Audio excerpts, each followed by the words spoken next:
विष्णुं शशिवर्णं चतुर्भुजं प्रसन्नवदनं ध्यायेत् सर्वविघ्नोपशान्तये। व्यासं वसिष्ठनप्तारं शक्तै पौत्रमकल्मषं पराशरात्मजं वन्दे शुकतातं तपोनिधिं। व्यासाय विष्णुरूपाय व्यासरूपाय विष्णवे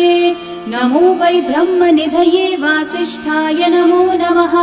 अविकाराय शुद्धाय नित्याय परमात्मने सदैकरूपरूपाय विष्णवे सर्वजिष्णवे। यस्य स्मरणमात्रेण जन्म संसारबन्धनात् विमुच्यते नमस्तस्मै विष्णवे प्रभविष्णवे। ॐ नमो विष्णवे प्रभविष्णवे। श्रीवैशम्पायन उवाच श्रुत्वा धर्मानशेषेण पावनानि च सर्वशः युधिष्ठिरः शान्तनवं पुनरेवाभ्यभाषत। युधिष्ठिर उवाच किमेकं दैवतं लोके किं वाप्येकं परायणं स्तुवन्तः कं कमर्चन्तः प्राप्नुयुर्मानवा शुभम्। को धर्मः सर्वधर्माणां भवतः परमो मतः किं जपन्मुच्यते जन्तुर्जन्म संसारबन्धनात्। श्रीभीष्म उवाच जगत्प्रभुं देवदेवम् अनन्तं पुरुषोत्तमं स्तुवन्नाम सहस्रेण पुरुषस्तततोत्थितः तमेव चार्चयन् नित्यं भक्त्या पुरुषम् अव्ययम् ध्यायन् स्तुवन्नमस्यं च यजमानस्तमेव च। अनादिनिधनं विष्णुं सर्वलोकमहेश्वरं लोकाध्यक्षं स्तुवन्नित्यं सर्वदुःखातिगो भवेत्। ब्रह्मण्यं सर्वधर्मज्ञं लोकानां कीर्तिवर्धनं लोकनाथं महद्भूतं सर्वभूतभवोद्भवम्। एष मे सर्वधर्माणां धर्मोऽधिकतमो मतः यद्भक्त्या पुण्डरीकाक्षं स्तवैरर्चैर्नरः सदा। परमं यो महत्तेजः परमं यो महत्तपः परमं यो महद्ब्रह्म परमं यः परायणं। पवित्राणां पवित्रं यो मङ्गलानां च मङ्गलं देवतं देवतानां च भूतानां यो व्ययः पिता यतः सर्वाणि भूतानि भवन्त्यादियुगागमे यस्मिंश्च प्रलयं यान्ति पुनरेव युगक्षये तस्य लोकप्रधानस्य जगन्नाथस्य भूपते विष्णोर्नाम सहस्रं मे शृणु पापभयापहम्। यानि नामानि गौणानि विख्यातानि महात्मनः ऋषिभिः परिगीतानि तानि वक्ष्यामि भूतये। ऋषिर्नाम्नां सहस्रस्य वेदव्यासो महामुनिः छन्दोऽनुष्ठुप् तथा देवो भगवान् देवकीसुतः अमृतांशोद्भवो बीजं शक्तिर्देवकी नन्दनः त्रिसामा हृदयं तस्य शान्त्यर्थे विनियुज्यते। विष्णुं जिष्णुं महाविष्णुं प्रभविष्णुं महेश्वरम् अनेकरूपदैत्यान्तं नमामि पुरुषोत्तमम्। अस्य श्रीविष्णोर्दिव्यसहस्रनामस्तोत्रमहामन्त्रस्य श्रीवेदव्यासो भगवान् ऋषिः अनुष्ठुप्-छन्दः श्रीमहाविष्णुः परमात्मा श्रीमन्नारायणो देवता अमृतांशोद्भवो भानुरिति बीजम् देवकी नन्दनः सृष्टेति शक्तिः उद्भवक्षोभणो देव इति परमो मन्त्रः शङ्खबृन्नन्दकी चक्रीति कीलकम् शार्ङ्गधन्वा गदाधर इति अस्त्रम् रथाङ्गपाणिरक्षोभ्य इति नेत्रम् त्रिसामा सामगः सामेति कवचम् आनन्दं परब्रह्मेति योनिः ऋतुः सुदर्शनः काल इति दिग्बन्धः श्रीविश्वरूप इति ध्यानम् श्रीमहाविष्णुः प्रीत्यर्थे सहस्रनाम जपे विनियोगः।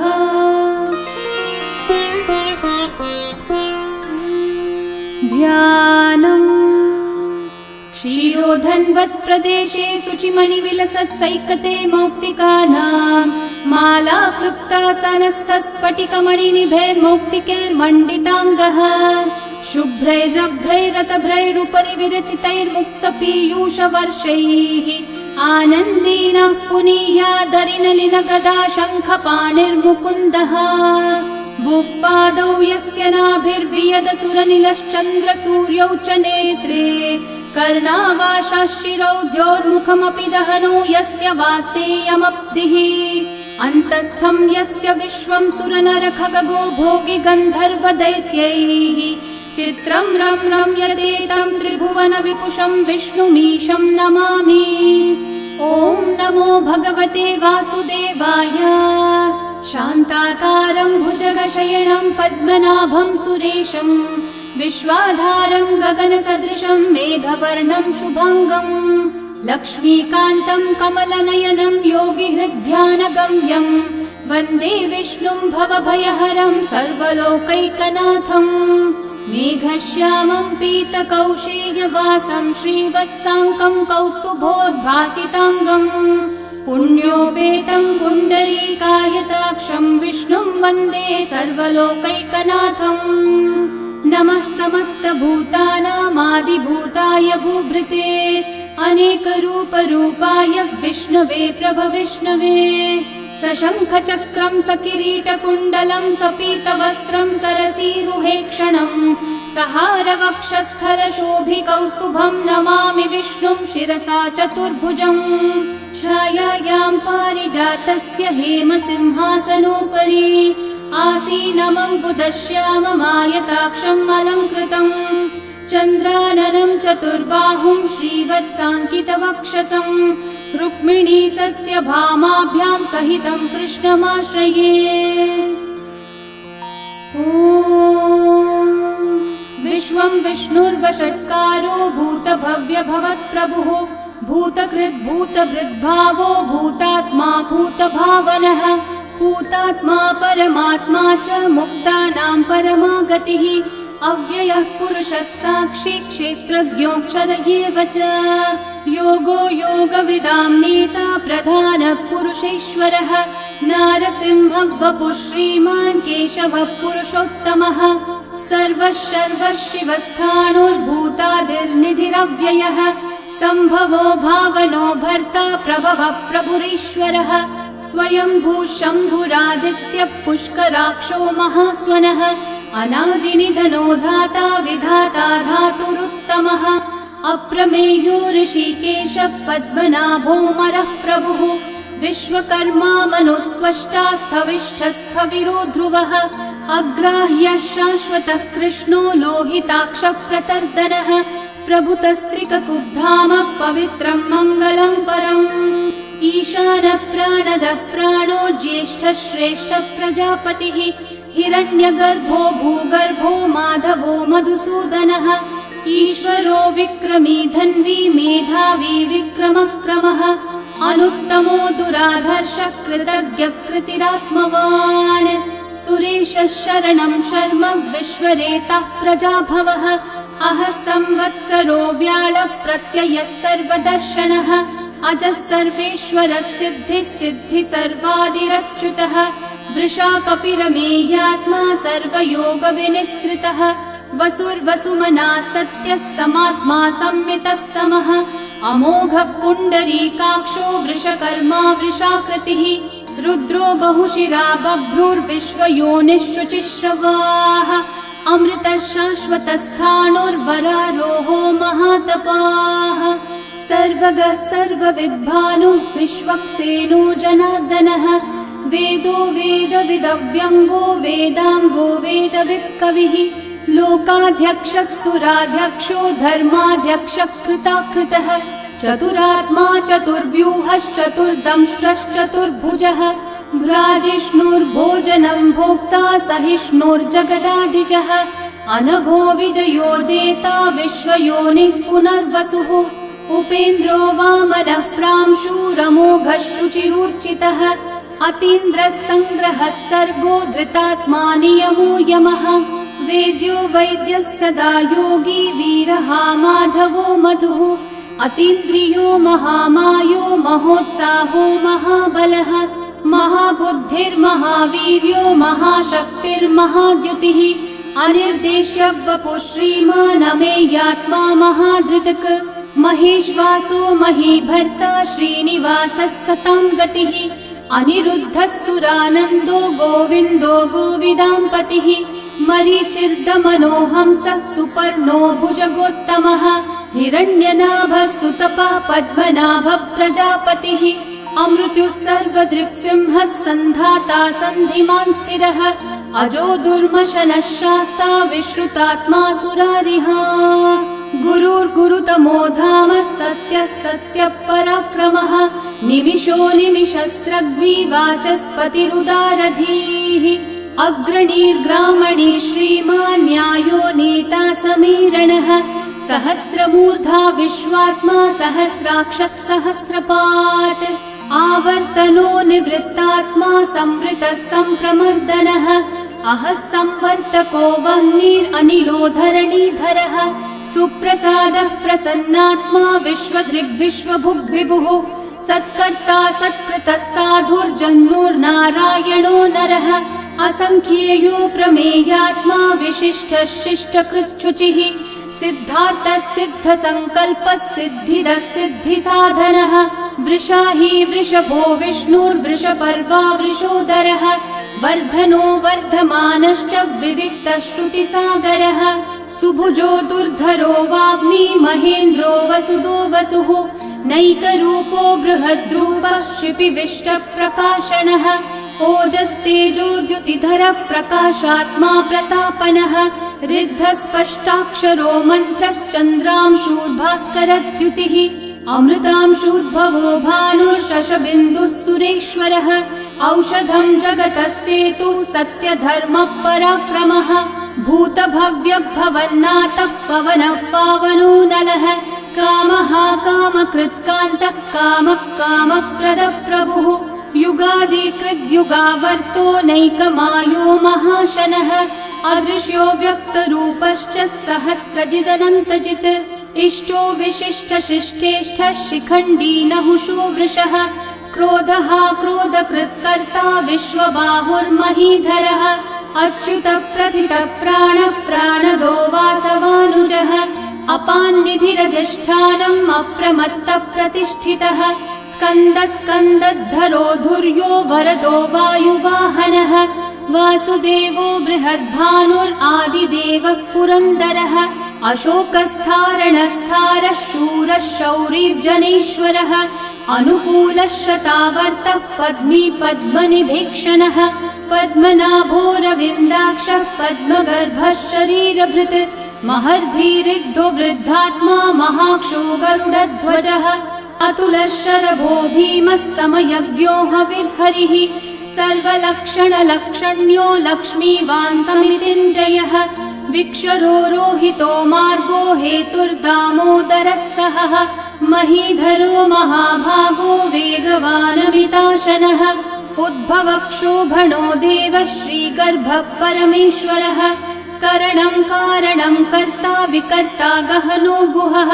व्यवसायो व्यवस्थानः संस्थानस्थानदो ध्रुवः परर्धि परमस्पष्टः तुष्टः पुष्टः शुभेक्षणः रामो विरामो विरतो मार्गो नेयो नयो नयः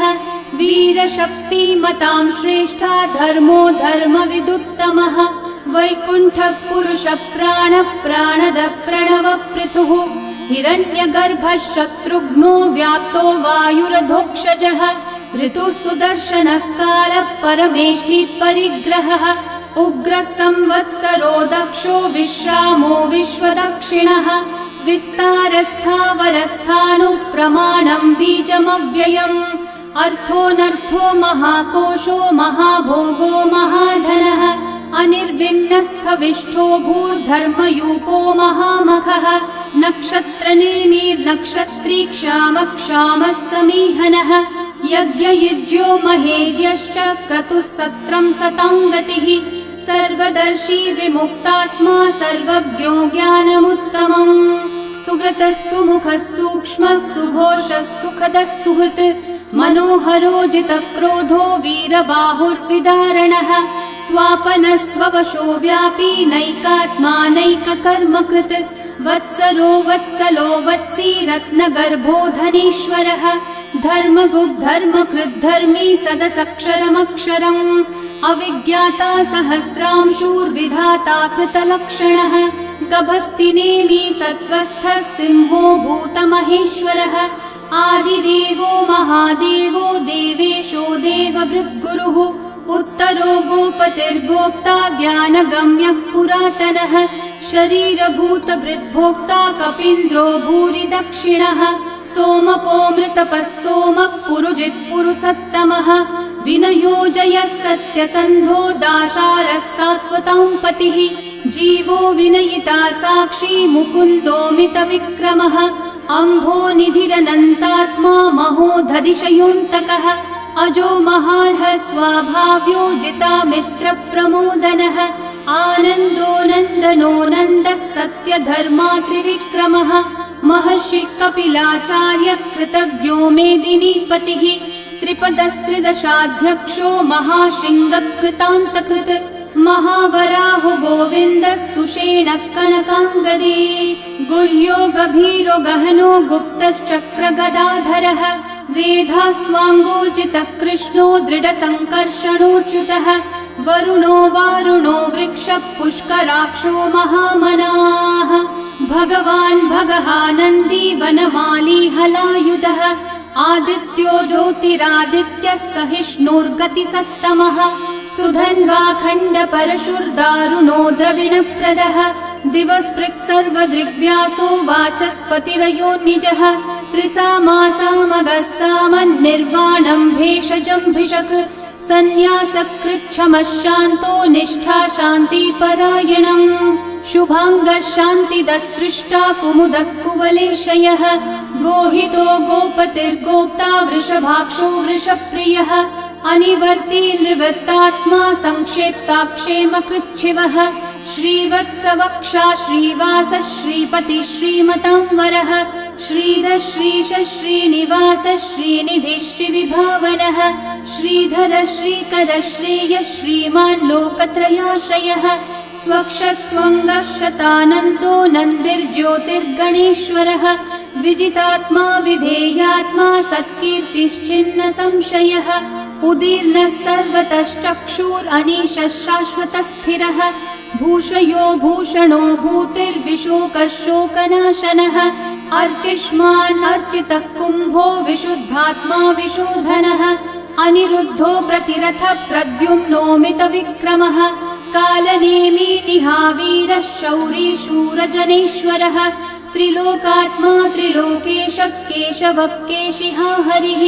कामदेवः कामपालः कामी कान्तः कृतागमः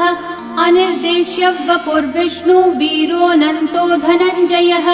ब्रह्मण्यो ब्रह्मकृद् ब्रह्मा ब्रह्म ब्रह्मविवर्धनः ब्रह्मविद् ब्राह्मणो ब्रह्मी ब्रह्मज्ञो ब्राह्मणप्रियः महाकर्मो महाकर्मा महातेजा महोरगः महाक्रतुर्महायज्वा महायज्ञो महाहविः स्तव्यस्तव प्रियस्तोत्रं स्तुतिस्तोतारणप्रियः पूर्णपूरयिता पुण्यकीर्तिरणामयः मनोजवस्तीर्थकरो वसुरेता वसुप्रदः वसुप्रदो वासुदेवो वसुर्वसुमनाहविः सद्गति सत्कृति सत्ता सद्भूति सत्परायणः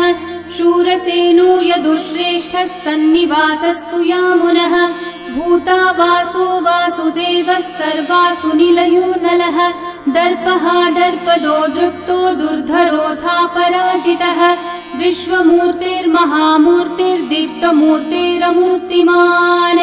अनेकमूर्तिरव्यक्तः शतमूर्तिः एकोनैकः स वः किं यतत्पदमनुत्तमम् लोकबन्धुर्लोकनाथो माधवो भक्तवत्सलः सुवर्णवर्णो हेमाङ्गो वराङ्गश्चन्दनाङ्गदे वीरः विषमः शून्यो घृताशीरशलश्चलः अमानी मानदो मान्यो लोकस्वामी त्रिलोकधृक् सुमेधा मेधजो धन्यः सत्यमेधाधराधरः तेजो वृषो द्युतिधरः सर्वशस्त्रभृतांवरः प्रग्रहो निग्रहो व्यग्रो नैकः शृङ्गो गदाग्रजः चतुर्मूर्तिश्चतुर्बाहुश्चतुर्व्यूहश्चतुर्गतिः चतुरात्मा चतुर्भावश्चतुर्वेदविदेकपात् समावर्तो निर्वृत्तात्मा दुर्जयो दुरतिक्रमः दुर्लभो दुर्गमो दुर्गो दुरावासो दुरारिहा शुभांगो लोकसारंगः सुतन्तुस्तन्तुवर्धनः इन्द्रकर्मा महाकर्मा कृतकर्मा कृतागमः उद्भवः सुन्दर सुन्दो रत्ननाभः सुलोचनः अर्को वाजः सनः शृङ्गी जयन्तः सर्वविजयी सुवर्णबिन्दु रक्षोभ्यः सर्ववागीश्वरेश्वरः महाहृदो महागर्तो महाभूतो महानिधिः कुमुदः कुन्दरः कुन्दः पर्जन्यः पावनो निलः अमृताशोऽमृतवपुः सर्वज्ञः सर्वतोमुखः सुलभः सुव्रतः सिद्धः शत्रुजिच्छत्रुतापनः न्यग्रोधोदम्बरोऽश्वत्थश्चाणूरान्ध्रनिषूदनः सहस्रार्ची सप्तजिह्वा सप्तैधा सप्तवाहनः अमूर्तिरनघोचिन्त्यो भयकृद्भयनाशनः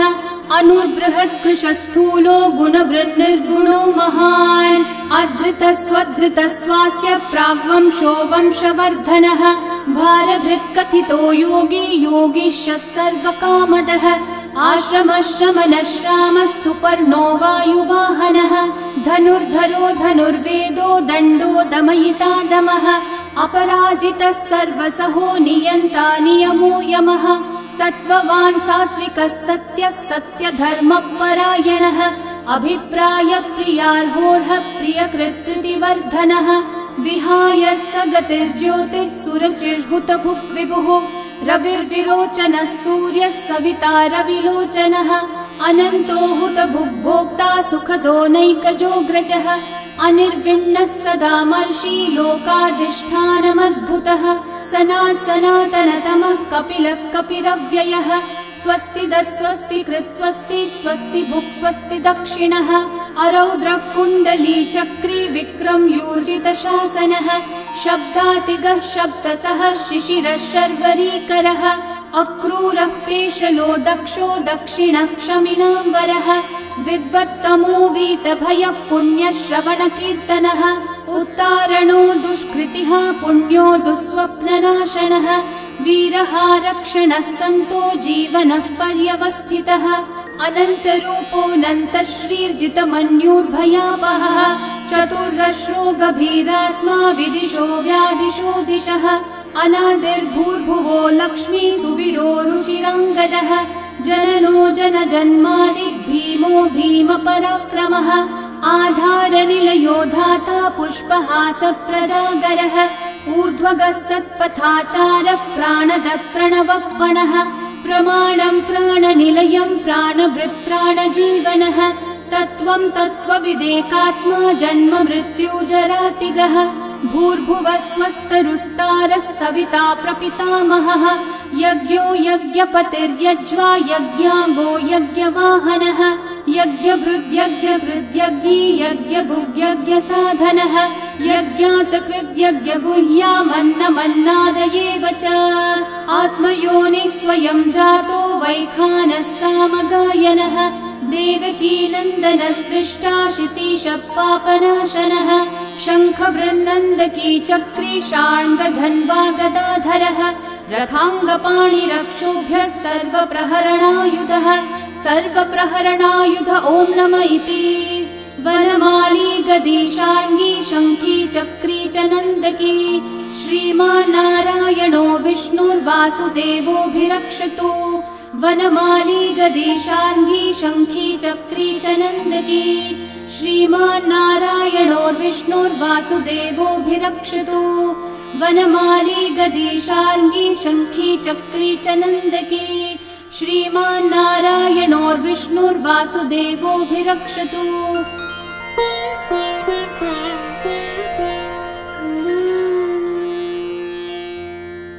इतीदं कीर्तनीयस्य केशवस्य महात्मनः नाम्नां सहस्रं दिव्यानाम् अशेषेण प्रकीर्तितम् य इदं शृणुयान् नित्यं यश्चापि परिकीर्तयेत् नाशुभं प्राप्नुयात् किञ्चित् सोमुत्रेह च मानवः वेदान्तगो ब्राह्मणः स्यात् क्षत्रियो विजयी भवेत् वैश्यो धनसमृद्धः स्यात् शूद्रः सुखमवाप्नुयात् धर्मार्थी प्राप्नुयात् धर्मम् अर्थार्थी चार्थमाप्नुयात् कामानवाप्नुयात् कामी प्रजार्थी चाप्नुयात् प्रजाम् भक्तिमान् यः सदोत्थाय शुचिस्तद्गतमानसः सहस्रं वासुदेवस्य नाम्नामेतत् प्रकीर्तये यशः प्राप्नोति विपुलं याति प्राधान्यमेव च अचलां श्रियमाप्नोति श्रेय प्राप्नोत्यनुत्तमम् न भयं क्वचिदाप्नोति वीर्यं तेजश्च विन्दति भवत्यरोगो द्युतिमान् बलरूपगुणान्वितः रोगार्तो मुच्यते रोगात् बद्धो मुच्येत बन्धनात् भयान् मुच्येत भीतस्थो मुच्येतापन्न आपदः दुर्गान्यतितरत्याशु पुरुषः पुरुषोत्तमम् स्तुवन्नाम सहस्रेण नित्यं भक्ति समन्वितः वासुदेवाश्रयो मर्त्यो वासुदेवपरायणः सर्वपापविशुद्धात्मा याति ब्रह्म सनातनम्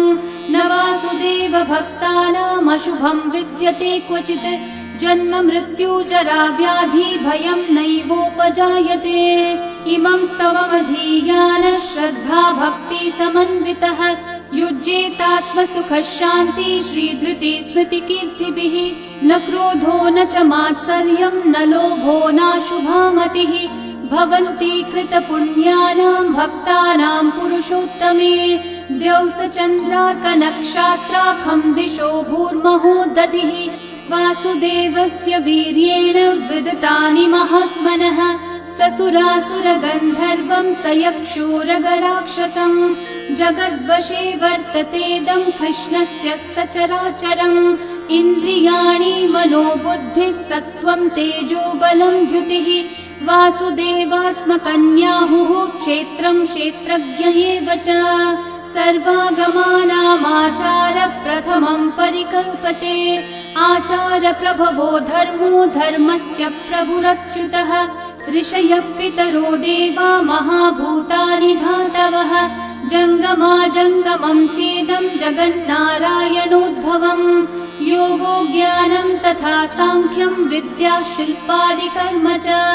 वेदाः शास्त्राणि विज्ञानम् एतत् सर्वं जनार्दनात् एको विष्णुर्महद्भूतं पृथक् भूतान्यनेकशः त्रिलोकान् व्याप्य भूतात्मा भुङ्क्ते विश्वभुगव्ययः इमं स्तवं भगवतो विष्णोर्व्यासेन कीर्तितम् पठेद्य इच्छेत् पुरुषः श्रेयः प्राप्तुं सुखानि च विश्वेश्वरमजं देवं जगतः प्रभुमव्ययम् भजन्ति ये पुष्कराक्षं न ते यान्ति पराभवम् न ते यान्ति पराभवम् ॐ नमः इति अर्जुनोवाच पद्मपत्रविशालाक्षः पद्मनाभः सुरोत्तम भक्तानामनुरक्तानां त्राता भव जनार्दन श्रीभगवानुवाच यो मां नाम सहस्रेण स्तोतुमिच्छति पाण्डव सोऽहमेकेन श्लोकेन स्तुत एव न संशयः स्तुत एव न संशय ॐ नमः इति व्यास उवाच वासनाद्वासुदेवस्य वासितं भुवनत्रयम् सर्वभूतनिवासोऽसि वासुदेव नमोऽस्तु ते श्रीवासुदेव नमोऽस्तु ॐ नमः इति पार्वत्योवाच केनोपायेन लघुना विष्णोर्नाम सहस्रकम् पठ्यते पण्डितेर्नित्यं श्रोतुमिच्छाम्यहं प्रभो ईश्वरोवाच श्रीराम राम रामेति रमे रामे मनोरमे सहस्रनाम तत्तुल्यं राम नाम वरानने श्रीराम राम रामेति रमे रामे मनोरमे सहस्रनाम तत्तुल्यं राम नाम वरानने श्रीराम राम रामेति रमे रामे मनोरमे सहस्रनाम तत्तुल्यं राम नाम वरानने श्रीराम नाम वरानन ॐ नमः इति ब्रह्म उवाच नमोऽस्त्वनन्ताय सहस्रमूर्तये सहस्रपादाक्षि शिरोरुबाहवे सहस्रनाम्ने पुरुषाय शाश्वते सहस्रकोटियुगधारिणे नमः। सहस्रकोटियुगधारिण ॐ नम इति। सञ्जय उवाच यत्र योगेश्वर कृष्णो यत्र पार्थो धनुर्धरः तत्र श्रीर्विजयो भूतिर्ध्रुवा नीतिर्मतिर्मम। श्रीभगवानुवाच अनन्याश्चिन्तयन्तो मा ये जनाः पर्युपासते तेषां नित्याभियुक्तानां योगक्षेमं वहाम्यहम्। परित्राणाय साधूनां विनाशाय च दुष्कृतां धर्म संस्थापनार्थाय सम्भवामि युगे युगे। आर्ता विषण्णा शिथिलाश्च भीता घोरेषु च व्याधिषु वर्तमानाः संकीर्त्य नारायण शब्दमात्रं विमुक्तदुःखा सुखिनो भवन्तु। कायेन वाचा मनसैन्द्रियैर्वा बुद्ध्यात्मना वा प्रकृते स्वभावात् करोमि यद्यत् सकलं परस्मै नारायणायेति समर्पयामि। श्री विष्णु सहस्रनाम स्तोत्रम् सम्पूर्णम्।